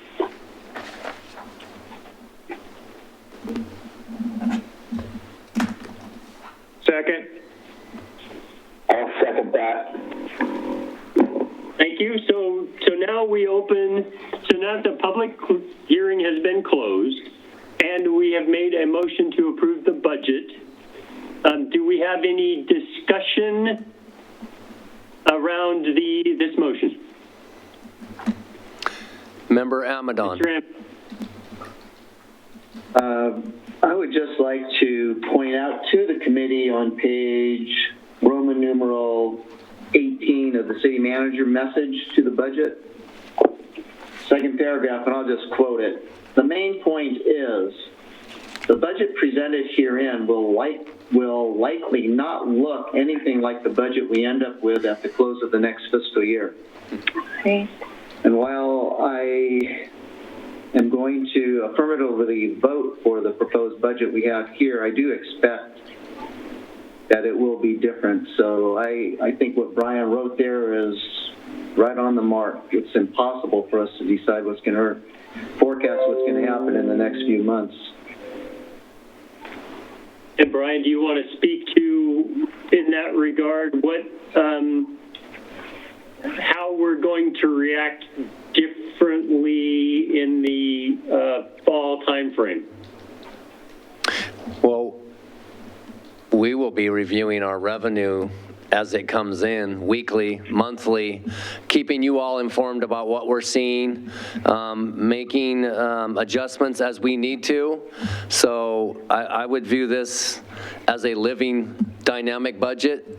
All budgets, are static after you close the public hearing, but I don't view this next fiscal year as being that. I think it's going to be interesting and challenging, and we're going to have to stay on top of it. So, and then we are talking about having a get together again once we get more data, once we see what the revenue's doing, and the time frame for that is probably early winter, I would say, so we have a lot better. October, so we'd have the first quarter. Yeah, so October, November timeframe, somewhere in there, but we'll figure it out and we'll give you plenty of heads up notice.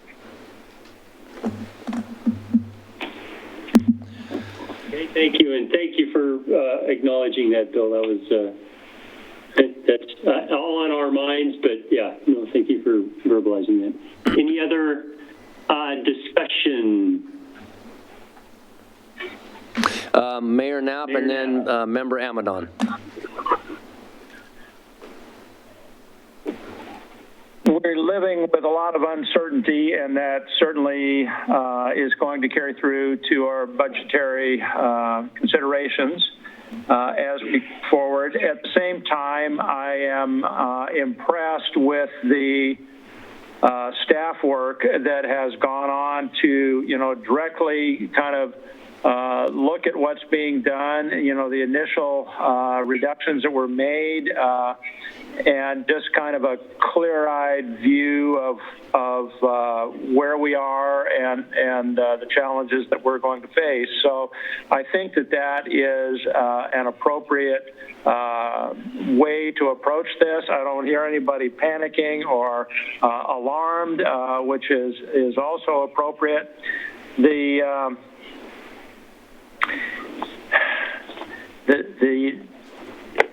community, I think, is being well served by the legacy of the work that has been done over the past, decade especially, of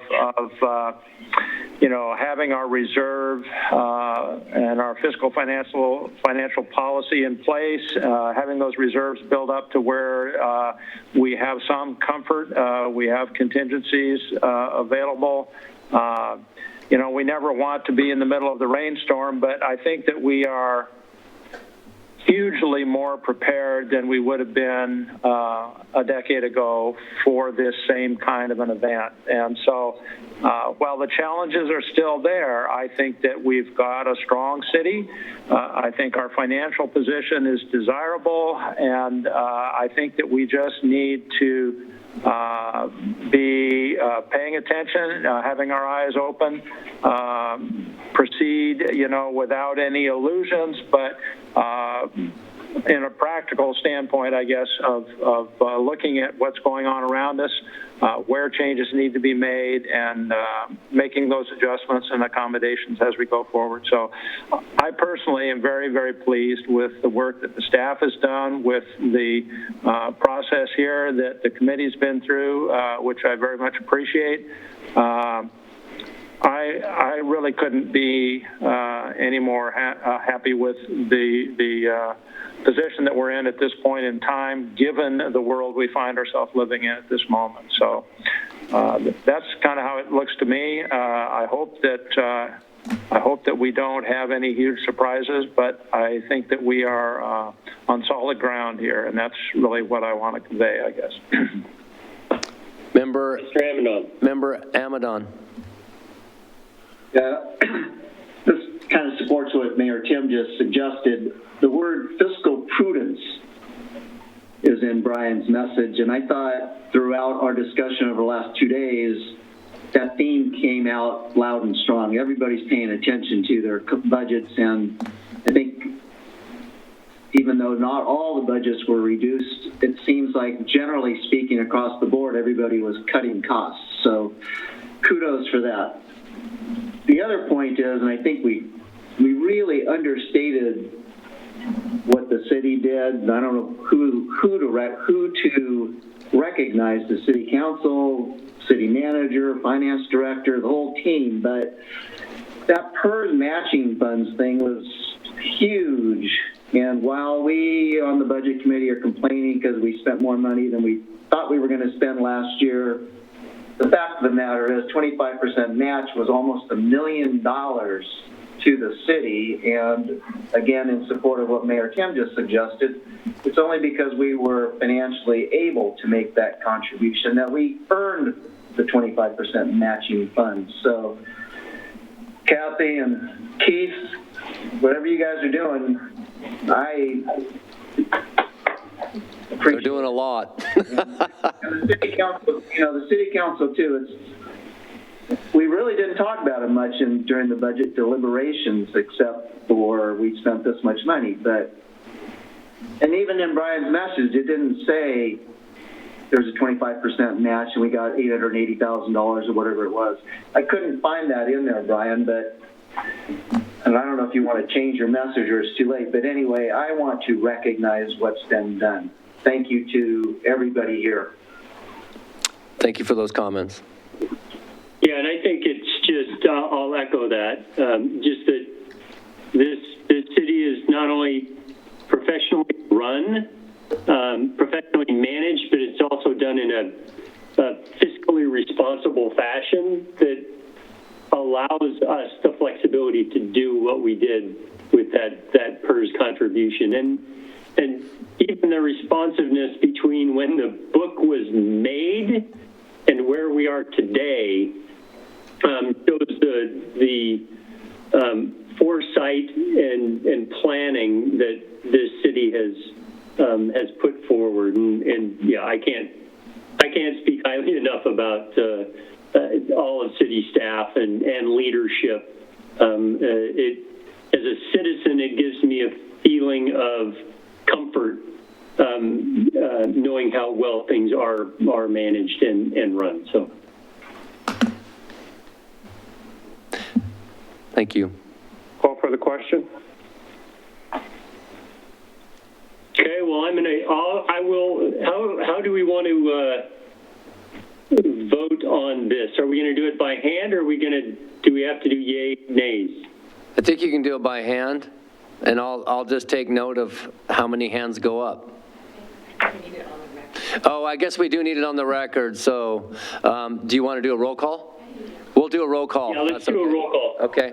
So I need to repeat the motion. So the motion before the committee is approval of the fiscal year 2020-2021 proposed budget in the total amount of $214,299,497 and levying the full amount of the city's general tax rate of $2.5206. Roll call. Daphne LaGarza. Aye. Bill Amadon. Aye. Councilor Linville.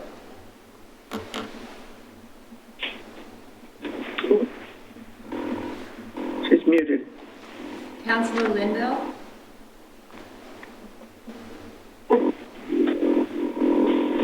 Aye. Arthur Park. Aye. Councilor Lehan. Aye. Paul Bunn. Aye. Councilor Akabal. Aye. Chair Carr. Aye. Mayor Knapp. Aye.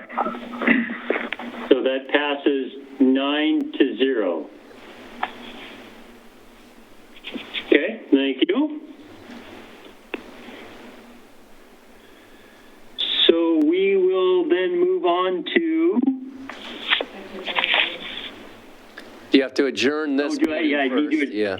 So I need a motion to adjourn this meeting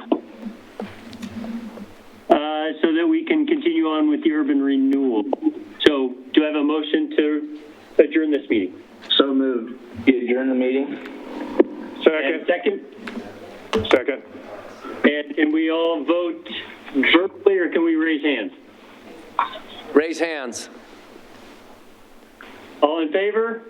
All 9. Aye. All 9, all opposed, none. So meeting is adjourned with a vote of 9-0. Mr. Chairman, I would like that we take a short break. I mean, we haven't had one yet. Okay. Short, like 5 minutes? 5-minute break, and so we'll reconvene for the urban renewal budget at like 8:05. Thank you. Okay, thanks. Thanks, Paul, for asking. 8:05.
line, okay. Got it, okay. So I call to order the Wilsonville Budget Committee public hearing on May 21st, 2020 on the proposed fiscal year 2020-2021 urban renewal budget. Bang gavel. So the first agenda is approving the Budget Committee meeting from June 3rd of 2019. So do I have a motion for that? Excuse me, Chair. Chair Yes. Carr? Could we get a roll call first so that we can? Oh, sure. Appreciate that.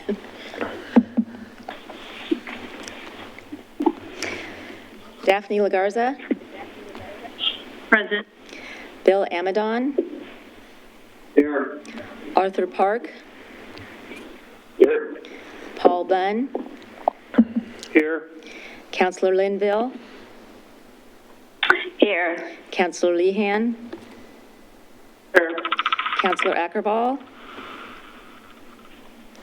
Here. Chair Andrew Carr? Here. Mayor Tim Knapp? Here. Thank you. So do I have a motion to approve the Urban Renewal Budget Committee meeting of June 3rd, 2019? So,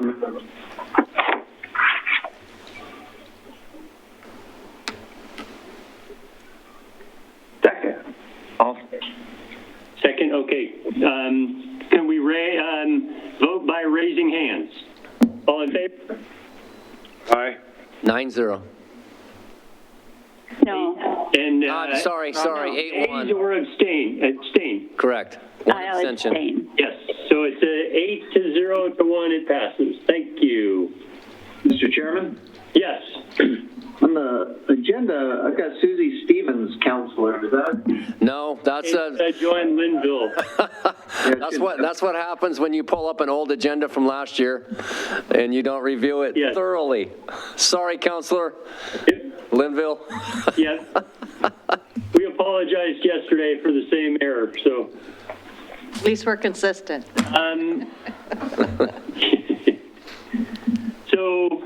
Ladies and gentlemen, the Budget Committee will be taking testimony tonight at this public hearing. The hearings will be conducted in the following manner. Public testimony by proponents, opponents, and those neither in favor or against the proposed fiscal year budget. Staff will present their report. Additional public testimony will be taken for those electing to wait until after staff reports to testify. Due to COVID-19 pandemic and Governor Brown's order, this meeting is being held remotely. Information regarding how the public could attend this meeting remotely and give testimony was provided by timely written notice published in the Pamplin Media newspaper, formerly the Wilsonville Spokesman, on the city's website and posted at city buildings. Information published to the public explained the options for remote participation and testimony. Notice was also included that testimony could be submitted for the record in advance in writing. If you are listening to this meeting remotely and have not already notified the city recorder that you wish to testify at the time for public testimony, anyone who is on the call will be unmuted and asked that they would like to testify. You should respond at that time. For those who respond by stating a desire to testify, you will again be unmuted when your name is called. If you prefer, you may also submit written testimony by email at any time during this meeting by emailing the secretary at the following email address, cityrecorder@ci.wilsonville.or.us. This email address can also be found published on the city website. Any testimony sent by email will be read into the record by the meeting secretary. Please include your name and mailing address with your email testimony. If you are having difficulty with these instructions, you may call the following number for assistance and to gain access to the meeting, 1-669-900-6833, and enter webinar number 868-2588-5911 when prompted. Please note that long-distance charges may apply. Again, in the alternative, you may submit written testimony via email by emailing your testimony during the meeting to cityrecorder@ci.wilsonville.or.us, and it will be read into the record. When called upon to testify, state your full name and address for the record. I request from those providing testimony not to repeat testimony that has already been given to the committee, simply indicating you agree with the previous speaker's testimony is sufficient.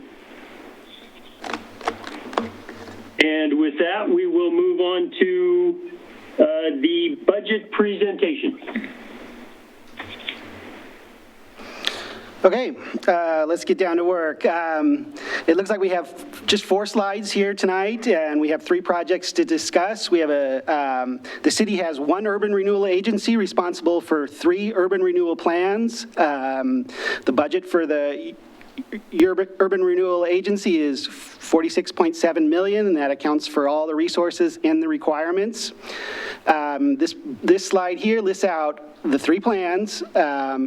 Each plan is set up with a series of terms and conditions, with one being maximum indebtedness. As you can see, the available debt is getting down there for the year 2000 plan and the West Side plan. Luckily enough, we only have 2 projects remaining outstanding on the year 2000 plan, and that is the 5th Street to Kinsman project and the Beckman Dip project, which is a big project. For the West Side plan, we have remaining the Brown Road project. That's not budgeted next year. It looks like it is out at least another budget year. And then Coffee Creek's just getting started. So the overnight loans from the general fund we talked about yesterday count towards the maximum indebtedness. You may remember we talked about that a little yesterday. There was a $9 million overnight loan from the general fund to the year 2000 plan last year, and then this current year there's a $500,000 loan from the general fund to the Coffee Creek Urban Renewal District. With urban renewal, the agency is allowed to use the tax increment in the district to pay only for the debt that is used to pay for the projects. Each one of these plan areas will have at least 1 capital project fund and 1 debt service fund. Debt proceeds are recognized as revenue in the capital funds and used to pay for the infrastructure, while the tax increment, the property tax proceeds, are recognized in the debt service fund and used to pay for the debt. So, if there's any questions on this slide, if not, we can move on. Or we can come back as well. We'll just go forward. The 3 projects we have for next year are the Garden Acres Road project, which is in the Coffee Creek Urban Renewal District. And then the 2 in the year 2000 plan are the 5th Street Kinsman extension and the design phase of the Beckman Dip project. So for the year 2000 plans, that's $7.5 million. And for Coffee Creek, that's $2.5 million in projects. So in terms of the capital project funds across the urban renewal districts, you'll see the total resources match the total requirements. And then there are the capital project amounts in the year 2000 plan and the $2.5 million in the Coffee Creek plan. And then you'll see that $500,000 overnight loan, how that appears in the Coffee Creek capital project fund. It shows up as debt proceeds in total resources for the Coffee Creek capital project of $2.9 million, corresponding to the $2.9 million in total requirements. For the debt service funds, again, the total resources are going to match the total requirements. Couple things interesting here are the tax increment. On the year 2000 capital project, we under levy. Of course, that was set by council a number of years ago at $4 million. And on the west side, it is capped at $5 million tax increment. And what that does is there's additional taxes available for this current fiscal year on the property tax records that are representative from November. The year 2000 actually had $6.8 million in available taxes, and the West Side District had 8.7. So the difference on those gets kicked back to the various taxing jurisdictions that also are in this urban renewal district. And then at the very bottom, you see that $500,000 short-term debt. That is the payment back to the general fund for the overnight loan for the Coffee Creek capital projects. So that is basically 3 projects as outlined back here. If there's any additional questions. total budget. Questions on urban renewal?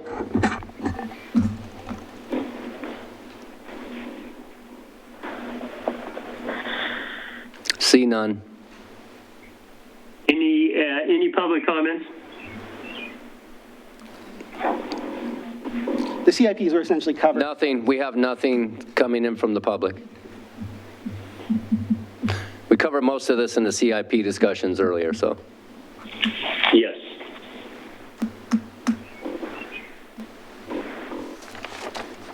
Okay. So if no comments, then I will close the public hearing.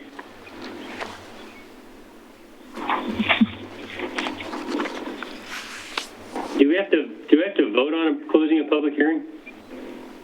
No. Or do I just bang the gavel? I think you can just bang the gavel. Okay. Thanks. Gavel bang. Would somebody like to present a motion? It's a long one. Anyone? Looks like Member Lagarza will read the motion. Okay, I move for approval of the 2020-21 proposed budget for the Urban Renewal Agency in the amount of $46,746,760 and set the increment assessed value in the West Side Plan District to approximately $401,210,000, which will generate an estimated levy of $5,263,158, and set that increment assessed value in the year 2000 Plan District to approximately $322 million, which will generate an estimated levy of $4,200,000, and levy the full amount of the divide the taxes amount for the Coffee Creek District. Second. Thank you. So now, any further discussion before we vote? I see Mayor Knapp's hand. Thank you. I just want to take this opportunity to state for the public and for the committee how critical the urban renewal function has been to Wilsonville's continuing development. If you read the message from Mr. Cosgrove on page 238, numbers are just phenomenal. The second paragraph, the year 2000 plan from 1992 now has a value over 11 times what it had initially. The following paragraph, West Side District, formed in 2003, now has a value of 37 times what it originally had. There is no other tool available to us in any way, shape, or form that enables us to facilitate this kind of growth at this kind of rate in our assessed value. I always worry that the critics of urban renewal will paint everybody with the same brush and say the system has been abused. That is absolutely objectively true in places across the country, but I liken it to carpenter's tools. You may have heard me say this before. You know, you can take a carpenter's hammer and a saw, and you can cut yourself with a saw and hit your thumb with a hammer and really kind of go sideways and not accomplish very much. But you can also use those tools very effectively if they're used with skill and careful planning and concern. Urban renewal is a tool, and it's the way that we use it, and I am extremely proud of the results that we have been able to produce for this community. The growth in our residential neighborhoods in very high quality ways, the growth in our jobs and industrial base in high quality ways. So I hope that we will not all be silent when criticisms are brought forward. I think we need to hold up Wilsonville's results with these tools as an example of why they are important for cities to continue to have this as a tool to use and to understand how to use responsibly. So it's kind of a never-ending debate, and I worry about it getting chipped away to where we will not have that kind of opportunities in the future. I think it's incumbent on us to be able to speak firmly and enthusiastically about how the tool can be used in positive and productive ways. So that's my perspective. I would echo that. I'm a huge proponent of the urban renewal methodology for getting infrastructure built without in essence, overtaxing a community. And I would like to volunteer myself if there ever needs to be a discussion at the state level. I would love to give a citizen's perspective of how Wilsonville has done it effectively. I think we've used a carpenter hammer to build a house instead of smashing our thumb. So I do echo the mayor's comments. Yeah.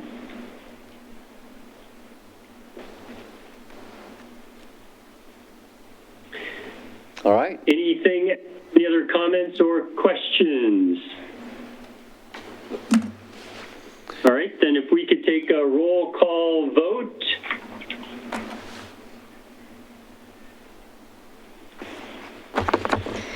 Oh, I got to read it again. Sorry, hang on. I got to follow the procedure here. Wrong one.